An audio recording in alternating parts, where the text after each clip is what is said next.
So I just realized that I'm not going to be here the day of the election.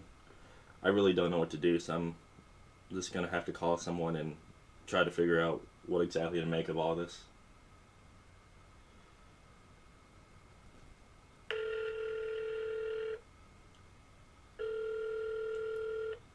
What's that, Tyler? Hey, Congressman Norman, how you doing today? Good, buddy. How you doing? Doing well. Listen, I'm in a bit of a predicament right now.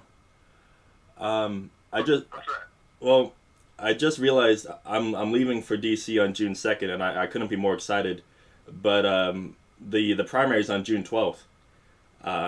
So I don't know if I'm just gonna have to wait to come to DC, or maybe drive back to South Carolina on June 12th and then come back to DC. I don't really know what to do. Let's just have them mail you the ballot. You can do that? Yeah. And that's completely legal? Oh, yeah. Yeah, there's a time limit, but what you do is call,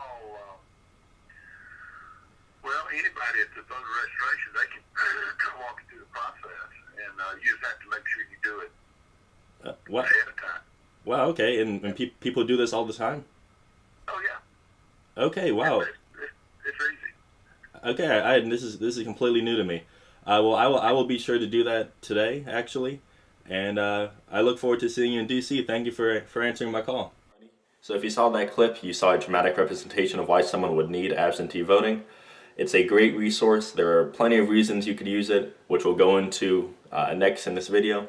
But there are two main ways that you can use absentee voting, and we're going to talk about that in this video. So without further ado, we're going to get started.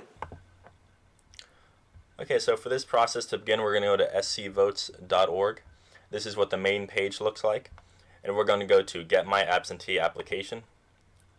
Now, as I mentioned earlier, there are many qualifications for why you would need an absentee ballot. There are plenty on here that you can look over on your own, but needless to say, there are a lot of, if you want an absentee vote, you're going to be able to do it, right? There are two main ways to go about absentee voting. We're going to talk about this first method of in-person later. The method of by mail starts off by getting your application. You can get your application online, or you can request an application by calling the local office.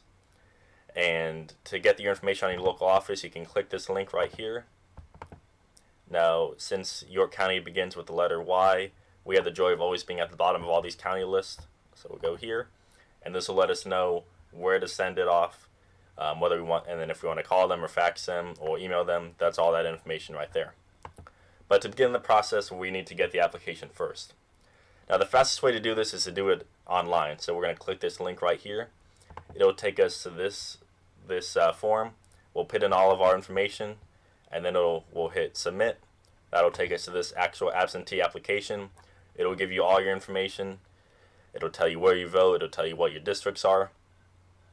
It'll ask you the reason you're voting absentee. So for me, it's employment, because I will be away because of a job. The political party, I will obviously say Republican. You'll confirm all this information is correct, and then you will say which elections you are doing an absentee application for. So I can only do the statewide primary because I'm going to be here for the general. So I'll click on that.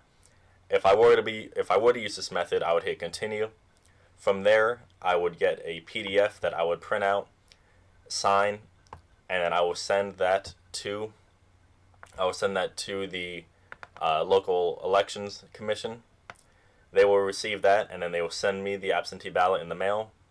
I will vote with that ballot, and then I will send it back to them. And it's got some more specific details about what the deadlines are. But if you intend on voting absentee, I would go ahead and start that process now, and so you don't have to worry about deadlines. If you start cutting it close to the actual day of the election, you may want to rely solely on internet resources. Don't worry about mailing it. Don't do snail mail. Actually send it through email if you're cutting it very close. But that is the process of doing it by mail.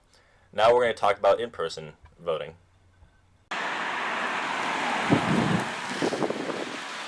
Okay, so we are here in York, South Carolina. This is 13 South Congress Street. From 8 a.m. to 5 p.m. they have in-person absentee voting. So you just got to go into the office over there and go vote. So I'm going to go vote, and I will be back in just a second. Hi everyone, I just got finished voting. It was a very quick and painless process. So if you cannot vote on June 12th, you can either use the in-person method or you can go through the mail. But either way, you got to vote somehow. It's your duty as an American, and we want to make sure we elect the best Republicans possible through this primary to represent us on the general election this November. So again, please vote. Whether you're voting on June 12th or absentee, you got to do it. So thank you for watching this video, and happy voting.